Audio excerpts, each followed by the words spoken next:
I'm Josh Jacquard, and you're watching Let Us Go Up. I want to start this video out with a question. I want to ask you, how many decisions do you think you make in a day? Really, think about this. Think about how many decisions you make every minute, every hour, every week, every month, every year.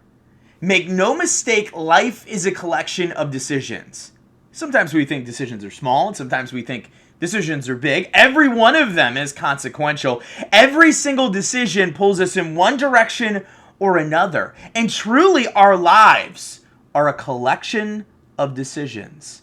Our lives are where they are today. We are living the kind of life that we are living because we've made decisions that have gotten us to that point. I can't help but think about Numbers 13 when I think about decisions. Numbers 13, the first two verses, it says, "And the Lord spake unto Moses, saying, Send down men, that they may search the land of Canaan, which I give unto the children of Israel. Of every tribe of their fathers shall ye send a man, every one a ruler among them."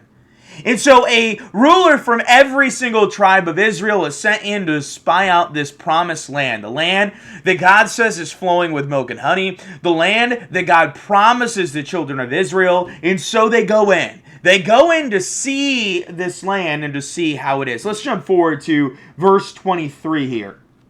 "And they came unto the brook of Eshcol, and cut down from thence a branch with one cluster of grapes, and they bare it between two upon a staff."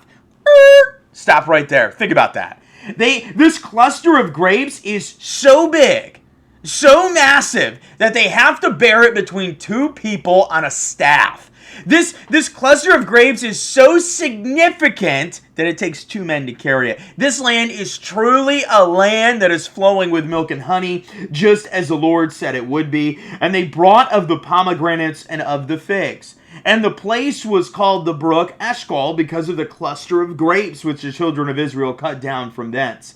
And they returned from searching of the land after 40 days, and they went and came to Moses and to Aaron and to all the congregation of the children of Israel under the wilderness of Paran to Kadesh, and brought back word unto them, and unto all the congregation, and showed them the fruit of the land. And they told him and said, We came unto the land whither thou sentest us, and surely it floweth with milk and honey, and this is the fruit of it. Nevertheless, the people be strong that dwell in the land, and the cities are walled and very great. And moreover, we saw the children of Anak there. The Amalekites dwell in the land of the south, and the Hittites and the Jebusites and the Amorites dwell in the mountains, and the Canaanites dwell by the sea and by the coast of Jordan. And Caleb stilled the people before Moses and said, Let us go up at once and possess it, for we are well able to overcome it. But the men that went up with him said, We be not able to go up against the people, for they are stronger with me than we. And they brought up an evil report of the land which they had searched unto the children of Israel, saying, The land through which we have gone to search it is a land that eateth up the inhabitants thereof, and all the people that we saw in it are men of a great stature. And there we saw the giants, the sons of Anak, which come of the giants, and we were in our own sight as grasshoppers, and so we were in their sight. We see here that the children of Israel go in and they spy out the land. They come back with this report that is truly confirming everything that God said the land would be. But these people put their focus not on the fact that the Lord has came through and the Lord has been faithful and the Lord has been true in what he has said. And can I just say, our lives are filled with moments where we have unfulfilled expectations, aren't they? Truly today, the Lord never falls short when it comes to expectations. If God says it, that settles it. It's as simple as that. You can count on him coming through. If he promises something, we can bank on that coming into fruition. God is an awesome God. He's not like the things of this world. It's not like when you hear about the new pizza place down the road and everyone says it's wonderful and you go try it and it tastes like garbage. It's not like that. God is completely and totally faithful. He comes through on what he says. But we see that these people get focused. The majority of the children of Israel get focused on all the difficulty. They get focused on the fortifications. They get focused on the size of the people. They get focused on all these different things, and they say, we can't do it. We can't do it. It's not possible. We cannot make this happen. But Caleb, Caleb does something significant here. I love what Caleb does.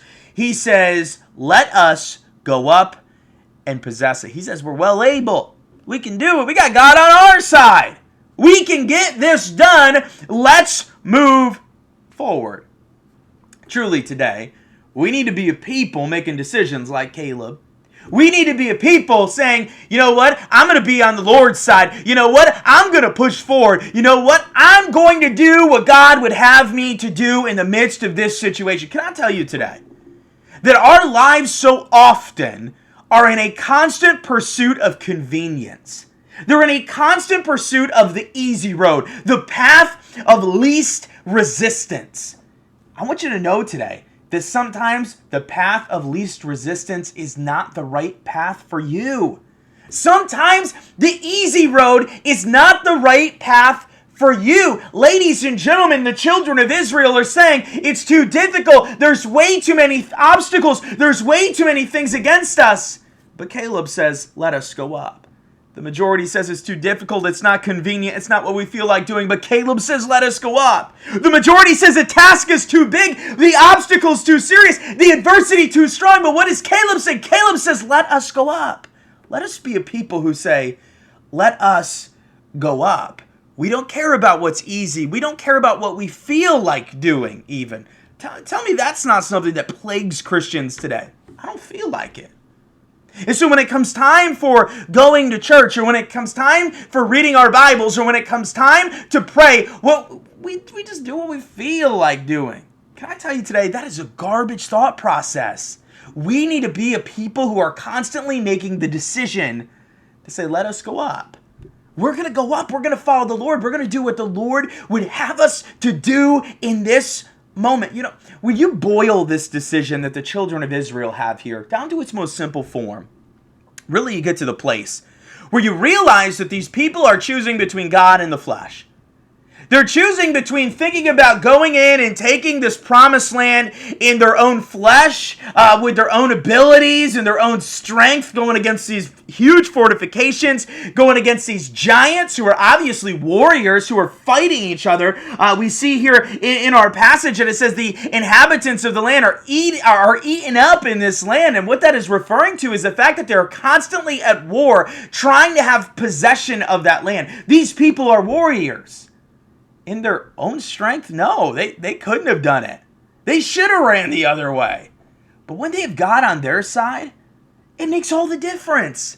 It makes all the difference. In the flesh, it's not possible, but with the Lord, it's possible. They're looking at it through eyes of over practicality. They're looking at it through eyes of what is possible here with these circumstances, and they're forgetting. They're forgetting about the necessity of faith in the Lord. Caleb has faith in God. He says, we be well able to possess it. He is a man full of faith. That's what we need to be today. When it comes down to the choice between God and the flesh, when it comes down to the choice between faith and focused on self and focused on the over-practicality of the situation, listen, we can't try to reason everything away. We need to have eyes of faith as believers. Truly, today, also, you see that this decision is a very consequential one. Very, very consequential. The majority of the children of Israel, with the exception of two, Caleb and Joshua, will not see the promised land. They're going to wander the wilderness. Why? Because of a decision that they make. Now, maybe in this time frame, when they're making the decision, maybe they don't feel like this decision is all that consequential. Maybe they're like, you know what, God's not really going to care if we say, you know, we can't do it, God. We're not into it. We're not motivated for this. We don't feel like it right now. But that decision was consequential. It had an impact. It made a difference in their lives. It changed their lives completely. Far too often we look at life as a series of decisions that do not matter. Far too often we as believers are not living intentionally. We're not living as if we have a purpose. We're not living as if we have goals. The goal of the children of Israel should have been to get into the promised land, to live the life that the Lord would have them to live. But they were distracted from it. The goal of your life and my life today, if you're a believer, ought to be to hear the words, "Well done, thou good and faithful servant," from the Lord. That ought to be your goal today. It ought to be your goal to do the things that God has called for you to do, to go out and to share the gospel, to do and to be the Christian that God has called for you to be. That ought to be the goal of your life. Don't get distracted from it. Be serious about it. Know that every single decision is consequential. I hear from so many Christians who are backslidden. I hear from so many people who have made terrible decisions in their life and they're in horrible situations, and they look from their position of being somewhere they don't want to be and they say, "Oh, I made these series of decisions and they put me here at this point." Can I tell you today, it's just the reverse as well. Those people might be in a terrible point today, but they can start making decisions to get to the point that they want to be. Today, I don't know where you are. I don't know what's going on in your life, but understand this, that a series of good decisions leads to a good place, and a series of bad decisions leads to a bad place. I want to encourage you to start making right decisions, to start making good decisions, to start making godly decisions today that will lead you to that right place, that will get you closer and closer and closer to "Well done, thou good and faithful servant." Will get you closer and closer to being the Christian that God has called for you to be. I want to challenge you today that every single decision in your life, you're going to say, "Let us go up." You're not going to choose what's easy. You're not going to say this decision doesn't matter. This decision is insignificant. Every single decision matters. I want to challenge you to consistently in your life say, "Let us go up." I choose the Lord. I choose being serious and intentional about every single moment of my life.